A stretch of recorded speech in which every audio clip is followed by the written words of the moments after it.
Assalamualaikum warahmatullahi wabarakatuh. In here, me and my team from Group 7 going to explain about the events and behavioral approaches. For the name of group members is first Pringky Permatasari with the last ID number 191. The second is Sisti Nur Khofifa with the last ID number 424, and the third is Diva Aulia Nikmasari with the last ID number 40, and the fourth is Dwi Septa Anggraini with the last ID number 4278, and the last is Aida Aulia Fadila with the last ID number is 331. The event approach in accounting is a method that emphasizes the recording of actual events that affect a company's financial position.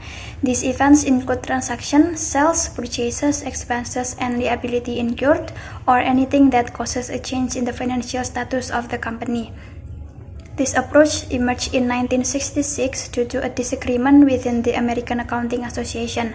While the majority supported the value approach, which prioritize measuring asset and liability based on their current market value, the event approach took a different stance. Instead of focusing on market valuation, the event approach is more concerned with capturing the occurrence of real-world events that have financial consequences. For example, if a company sells a product or signs a loan agreement, these are events that must be recorded because they directly affect income, expenses, asset, or liability. The next slide is the primary purpose of accounting is to provide relevant, reliable, and timely information about economic events to assist stakeholders such as investor, creditor, and manager in making informed decisions. By recording and communicating financial activity, accounting serves as a decision-making tools. This purpose aligns with theoretical models that emphasize a clear understanding of financial impacts to support effective resource allocation and strategic planning. The next is characteristic of event. In accounting, event must be both observable and measurable in monetary terms to be recorded. Example include sales, transaction, asset depreciation, and dividend payment. However, not all events qualify. Only those with economic significance that influence financial statement or balance sheet are considered. For instance, a natural disaster damaging company property would be accounted if its financial impact can be quantified. The next is expansion of data. The event approach promotes the inclusion of a broader range of data in accounting practices. It encourages recognizing both internal events like machinery wear and tear and external events such as supplier payments or customer returns. This approach ensures a more holistic view of a company's financial status, providing stakeholders with richer insight and supporting more comprehensive financial decision-making. The next slide is evaluation of the approach in accounting.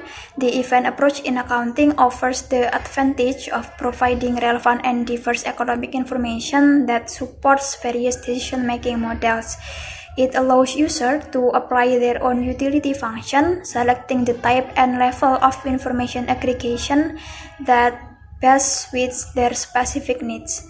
This flexibility ensures that stakeholders receive financial data tailored to the context, leading to more informed and strategic decisions. However, this approach also has limitations.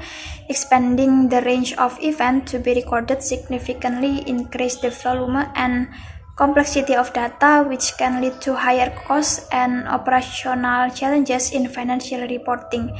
Maintaining accuracy and consistency across a broader dataset may also strain the accounting system, especially in organizations with limited sources. The next slide is factors affecting usefulness of the event approach. Several factors influence the usefulness of the event approach in accounting. One key factor is the psychological type of the decision maker. Different individuals or organizations have varying preferences for the amount and type of information they consider useful. While some may value detailed and comprehensive data, others may prefer summarized or aggregate information, affecting how effectively the event approach meets their needs. Another concern is information overload. When too many events are recorded, users may become overwhelmed and struggle to identify what is truly important, reducing the overall usefulness of the data. Additionally, the lack of clear criteria for identifying crucial events make it difficult to determine which events should be included in the counting process.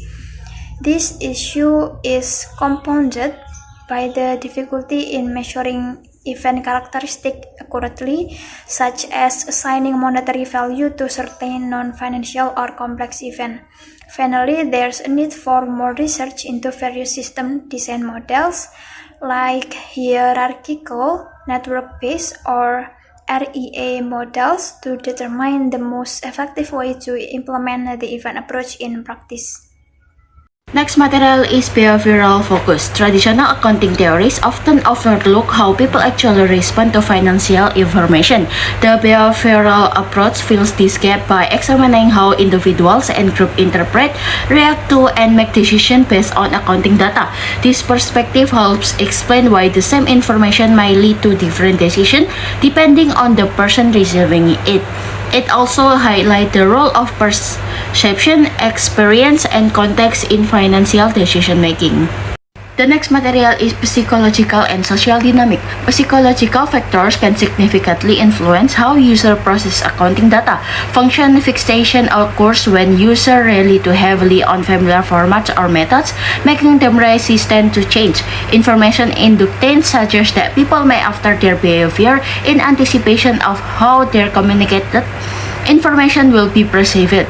Language and culture also plays a role how information is framed, and the cultural context in which it's used can affect understanding and response. Human Information Processing Approach. The Human Information Processing Approach explains how individuals retrieve, filter, interpret, and use information in the process of decision making.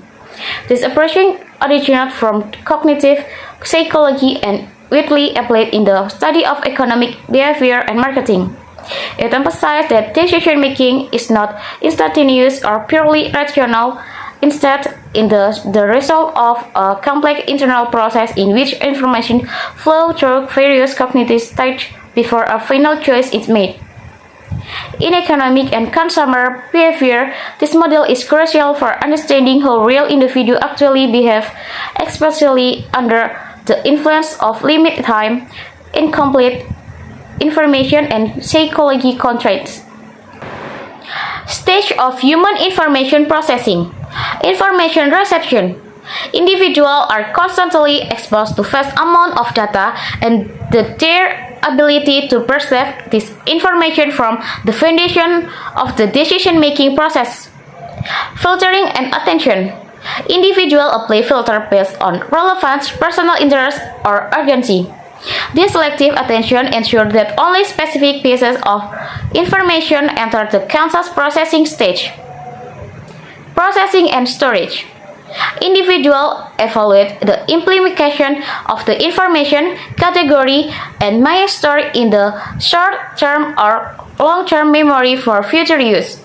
This stage is essential in forming mental models or schemas that guide judgment. Decision making. Individuals make decisions that the perfect rational or suitable give their goals and constraints.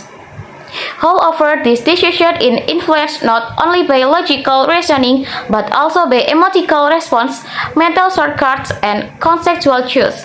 Evaluation of the behavioral approach.